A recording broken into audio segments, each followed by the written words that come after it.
Welcome back to Stuff About Tutorials. Today we are talking about how to change desktop wallpaper on Windows 10. Why would you want to know how to change desktop wallpaper on Windows 10? Well, maybe it is your first time using desktop and not sure how to change desktop wallpaper on Windows 10. So today I am going to show you how to change desktop wallpaper on Windows 10.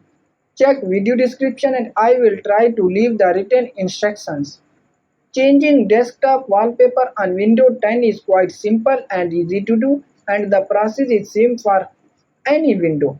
Let me show how you will change desktop wallpaper on Windows 10.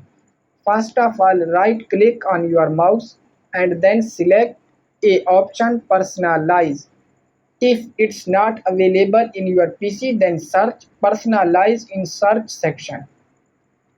And then here are few wallpaper, but we can add wallpaper from our PC.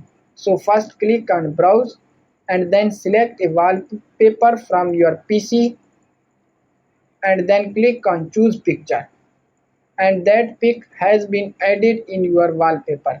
So there you go. If you were wondering how to change desktop wallpaper on Windows 10, that is the easiest way I know. If you know another way, please leave a comment below. Be sure to subscribe for more videos.